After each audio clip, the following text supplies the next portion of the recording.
શ્રી શિવાય નમસ્તુભ્યમ મિત્રો, આપ સૌનું સ્વાગત છે અમારી YouTube channel Shiv Vastu analysis tips and ટોક્સમાં। મિત્રો, આજે અમે આ ચેનલ પર અમે તમને શિવજીની મહિમા સાથે એનું અભિષેક કેવી રીતે કરાય શ્રાવણ મહિનામાં ખાસ તમને બતાવીએ છીએ કે તમારા મૂલાંક આધીન અગર શ્રાવણ મહિનામાં તમે શિવજીના મંદિરે અભિષેક કરવા જાઓ છો તો તમારે કયા કયા દ્રવ્ય સાથે લેવાના છે। આપણે કદાચ નહીં 100% જવાનું છે, કારણ કે શિવજીની પૂજા કરવાથી તમારા ઘણા સંકટો દૂર થશે। કારણ કે શિવજી એ પૃથ્વી પરના દેવતા છે। તમારા જીવનની કોઈ પણ સમસ્યા હશે એ તરત એનું સમાધાન કરશે અને એ તમને 100% કંઈક ને કંઈક તમારે ભેટ આપશે। તમારી કોઈ પણ ઈચ્છા હશે, તમારી કોઈ પણ ઈચ્છા હોય, મનોકામના હોય યા કોઈ કાર્ય તમે કરવા ઈચ્છતા હો તો એ કાર્યનું ફળ ના મળતું હોય તો શિવજીની આરાધના, ઉપાસના, મંત્ર, વર્ત, જપ કરીને પણ તમે પ્રાપ્ત કરી શકો છો। આજે આપણે વાત કરીશું મૂલાંક 7 થી લઈને 9 મૂલાંક લગી। આની પહેલા અમે 2 વિડીયો મૂકેલા, 1 મૂલાંકથી લઈને 3 મૂલાંકના અને 4 મૂલાંકથી લઈને 6 મૂલાંકના જાતકો કેવી રીતે શિવજીની પૂજા કરે, કયું દ્રવ્ય ચડાવે, કયો મંત્ર બોલે, કઈ એમની ચિંતાઓ દૂર થશે અને એમને કેવા લાભ થશે। તો એ બધી તમારે ફરી જોવું હોય તો આ વિડીયોના ડિસ્ક્રિપ્શનમાં અમે એની લિંક મૂકીશું, ત્યાં જઈને તમે વિઝિટ કરી શકો છો। કારણ કે તમારા મિત્રગણમાં, તમારા પરિવારમાં કોઈ વ્યક્તિ અલગ અલગ મૂલાંકના હોય તો એ મૂલાંક પ્રમાણે તમે એને પૂજનનું સજેશન આપી શકો છો। તો મિત્રો, હવે આપણે સૌથી પહેલાં તો તમને બહુ ખાસ કહીશું કે તમને પવિત્ર શ્રાવણ મહિનાની બહુ શુભેચ્છા।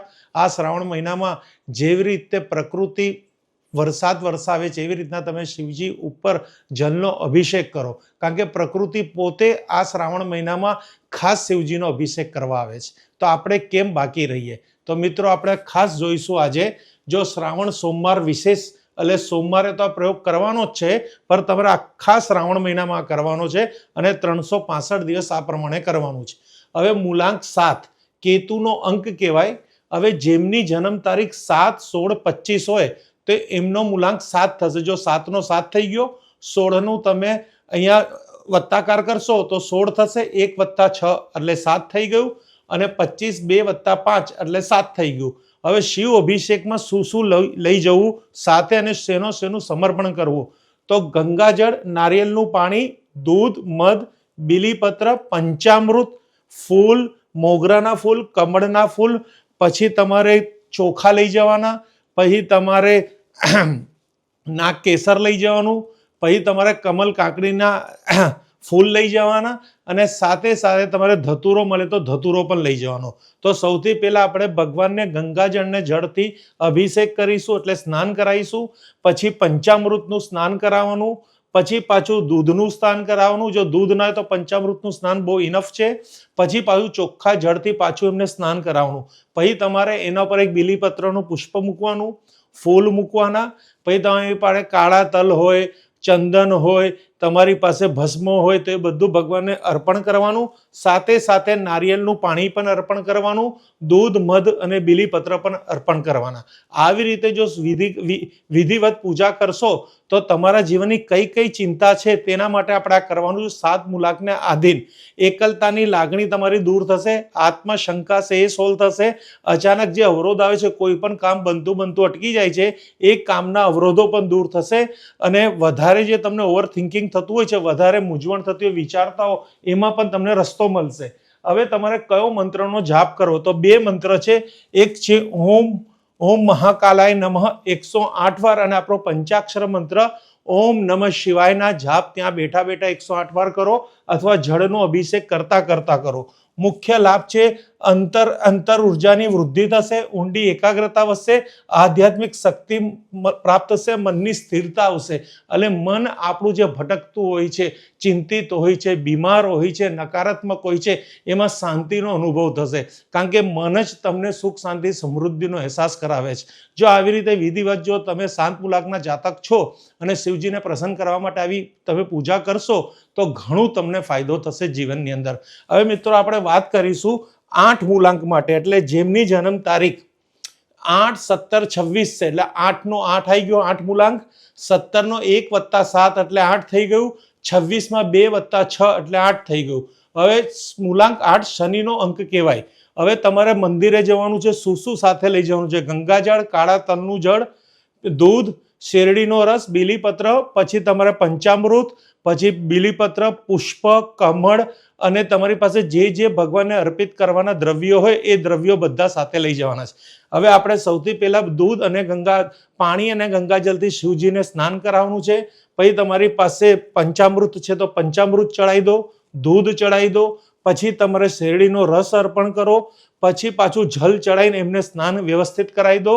પછી તમારી પાસે બીલીપત્ર છે, ફૂલ છે, તમારી પાસે બીજા જે દ્રવ્ય છે, કાળા તલ છે, બધું ભગવાનને અર્પિત કરીને અને ઉપર બીલીપત્ર અર્પિત કરીને તમારે તમારા જીવનમાં જે કઈ ચિંતાઓ હશે ધીરે ધીરે ભગવાન દૂર કરશે.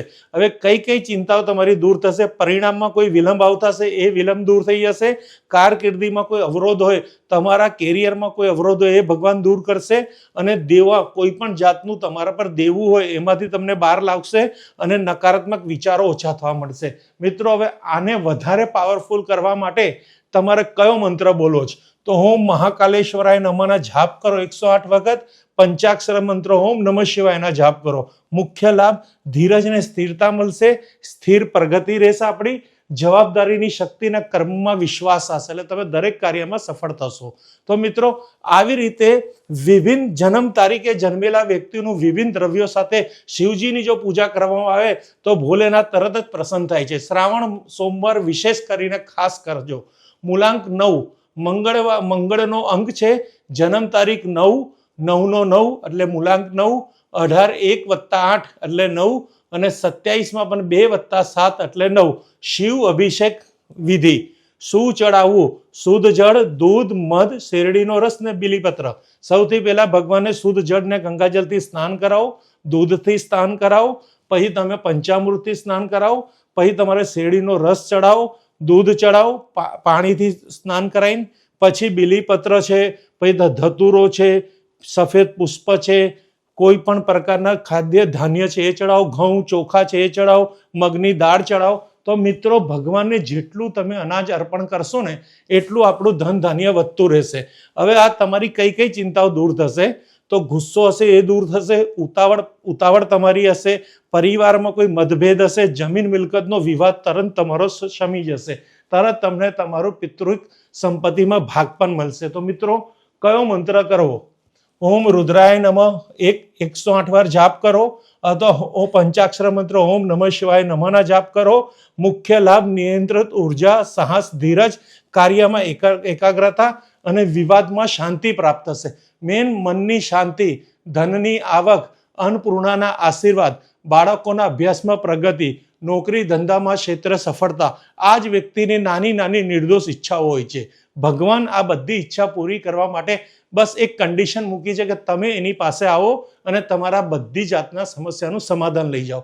આપણે એમની પાસે જવું પડશે, કારણ કે જવાથી તમને મળશે.